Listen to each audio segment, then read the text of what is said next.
Marlin closes in again. Just about like running an event in a pizza oven, and there's a spin. There's trouble. Car upside down. Schrader. Like Schrader's number 25, side over side, end over end.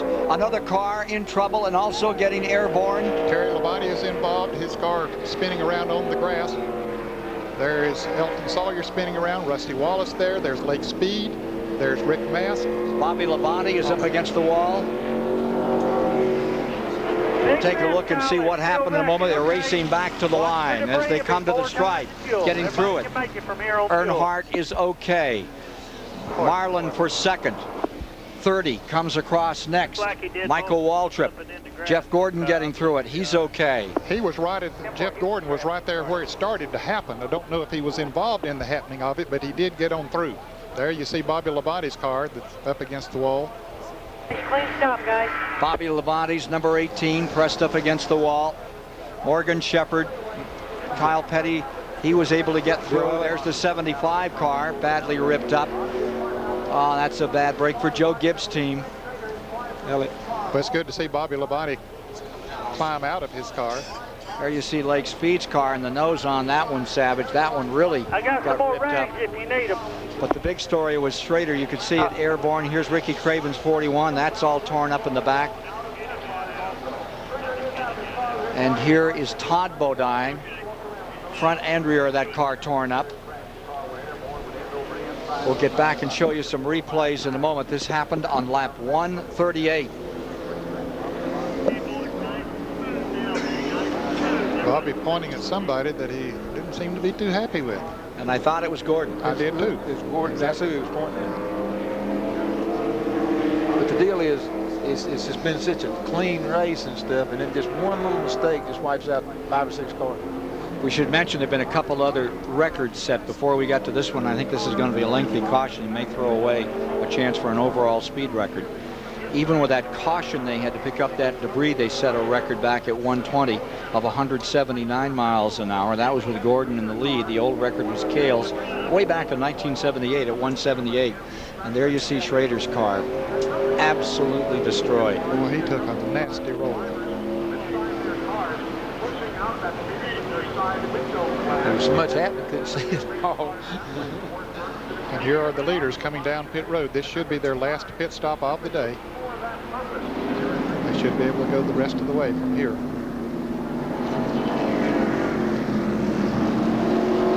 Morgan Shepherd closed down. Let's get ready to go to the pit area. Getting our replays together to show you what happened. Here's Mike Joy. Michael Waltrip takes on 2 tires and go. So does Mark Martin. He gets right sides. It'll be a 4-tire stop for Dale Jarrett in the Robert Yates car, as it will for Dale Earnhardt, who gets a good pit stop this time and will get out well up in the order. Dick Berggren. Mike Sterling Marlin also took 4 tires. It was a relatively slow pit stop as a result, and he has lost considerable track position. Larry McClure, the car owner, however, says from here they can easily go all the way. Checking on the conditions of those drivers on the back straightaway, and let's take a look at what happened here on the back straightaway in the DieHard 500. There you see Gordon in the 24. Okay, he comes up and clips Ken Schrader, his teammate, and sends him around. Schrader's car going backwards. The roof flaps are up, and then he gets hit by Ricky Craven, and then that flips the car over. He just drove in under him. And the car will roll. And then other cars coming back with all the smoke and people slowing down. They start hitting each other, and lots of cars getting involved as we see Schrader's car continue to roll and tumble on the grass. Jeff Gordon's in car. And I believe this is in slow motion. Okay, there's Schrader up on the outside. And you can see him make contact right there and spins Schrader around. Gordon goes on. Apparently no harm done to his car. Jeremy Mayfield giving us these pictures. And there they're wrecking in front of them, and he hits Bobby Labonte right there, just gives him a little bit of a tap as we see Schrader's car going up in the air, and it spins Bobby right into the outside wall. He probably run into the 41 car. Here's another angle. You can see it had already started to happen there. Craven coming around and spinning the 41. Mayfield, you see he has bounced off the 18 in Schrader's car. So there's no place for those other cars to go.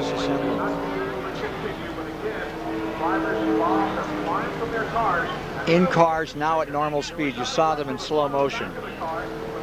Now take a look in actual speed. Gordon. They're right there's where he clipped him. Gordon keeps going. Nope, Gordon keeps going. You can hear that motor wide open. Still wide open, which he done right.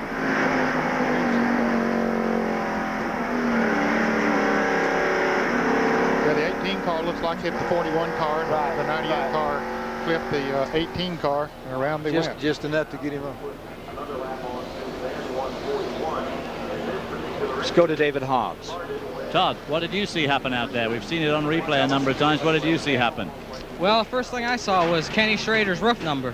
The thing lifted up and pointed right at me. And John Andretti was in front of me. He slowed down. I slowed down. We all got slowed down. And just a chain reaction. The guys behind us didn't get slowed down. And it's unfortunate. You know, everybody close to the accident saw it, slowed down. The guys behind us didn't see it and kind of piled into us. But you know, the factory store's forward. We were running good. It's a shame we got a lap down. We actually had a decent car, and it's a shame that we couldn't show it. You're looking pretty hot. What's it like out there today? Is the heat going to be a real factor towards the end? Well, there's not too many laps to go. It's pretty warm. The problem with today is the air that you do get, your circulators, the air you breathe, everything that blows on you is hot air. You don't get cooler. You don't get that relief that you'd normally get on a less humid day, and that's the biggest problem. Your brother actually was just taken out of the car seconds before you crashed and was receiving treatment in the tent. Did you know that? Yeah, he's not been feeling real well this weekend, and we kind of expected it. They had a relief driver ready. Well, better luck next time. They're trying to fix the car. Is it going to be okay? Mike Joy. Here's the front end of Jeremy Mayfield's car, David. You saw on the in-car replay him get into Bobby Labonte. Labonte had already hit Ricky Craven, so Mayfield did not cause Labonte's spin, but that's the bit of damage that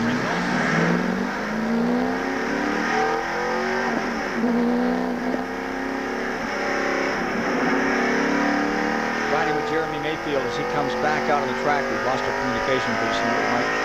And we'll get back with you as they continue to pick up these cars. It's the 32. That looks like Bound's car that also got clobbered out there. More in a moment.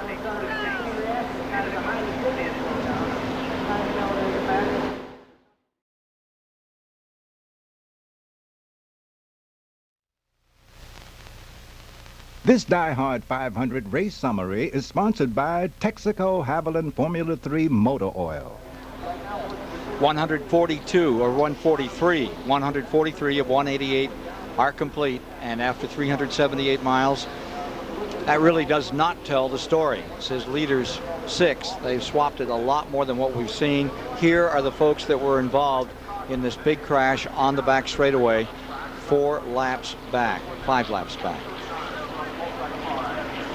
Labonte, Ricky Craven. Good news Elton is Sawyer, Robert Presley, Todd Bodine,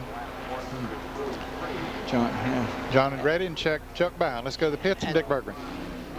I'm in Kenny Schrader's pit with Gary Eaker. He is the team aerodynamicist. Have you had any contact with Kenny Schrader? Well, not directly from Ken. Apparently he'd gotten out of the car by the time we were radioing, but the word we got in the radio is that he left the car under his own power. He walked to the care center and or they gave him a ride, whatever, and he just maybe has a black eye, but other than that, he seems to be in pretty good shape. Good news that Schrader's a tough guy. He's taken some bounders like that in sprint cars, midgets, stock cars, and he's just took as hard a ride as he ever has in his career. Mike Joy. That's a somber mood up here in Jeff Gordon's pit. Ray, you and Jeff have been on the horn quite a bit since this incident. You have a very talented, but you have a very emotional driver. What are you doing to calm him back down after this? I don't know. How do you calm him down? He's about in tears. I mean, he didn't mean for that to happen. I mean, he's a very emotional kid. The car got loose on us, and he got loose. When Kenny went by him, he started to get sideways, and it just got away from him. He got into Kenny, and, you know, I just hope, you know, I just pray to God everybody's all right, but it's, you know, it's just a real bad deal. Kenny and Terry, everybody, I just hope everybody's all right. We just got to try and put 40 laps together here with no more incidents. Now that'll be your job, is to keep him focused for 40 more laps. How will you do that? I don't know. I just want to, you know, it's just a real sickening deal when something like that happens. I feel real awful bad for him. I'm just going to try. You got to try and get him put out of his mind. I don't want him to get hurt. And like I said, thank God nobody's hurt. But it's a terrible deal with restrictor plate racing, and I just hope it doesn't affect him real bad. He feels, you know, if you heard him on the radio, you know he was about in tears. So it's a real tough deal. We're just going to have to deal with it. We'll return to the Talladega Superspeedway after this message and the word from your local station.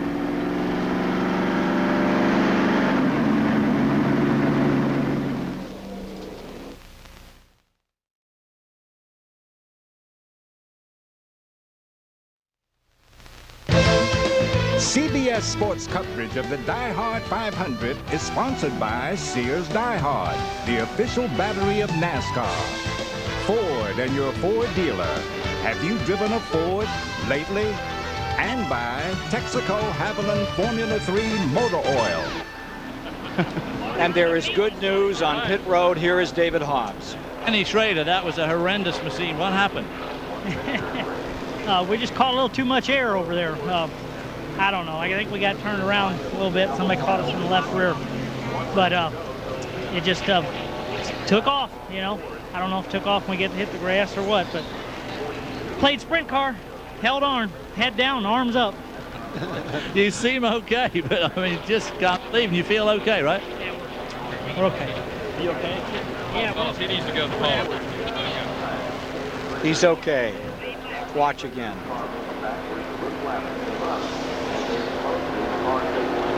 Yeah, the 41 car got under him, I think, and just scooted him right on up in there. His luck has been so bad. He had such a great run at Charlotte. Thought he was going to win that one. He's had a bad year, and he's lucky to walk away from this so that it's not a worse year than what he's already having. There he is, just getting tagged by his teammate. Last week led for 4 times and then had the engine go away. Looks so good at That's Jeremy Mayfield in that car. one tough customer. That is Ken Schrader out of St. Louis, Missouri, Fenton. Well, that was a terrible roll. Here's what Bobby Hamilton saw through the smoke. Bobby just stopped. They just told him to stop it. So he just waited. You see, he started off there. He was able to pick his way right on through there. He said, let me get on out of here. Get that thing in another gear. Yeah, but he was running first and second gear just to run real slow.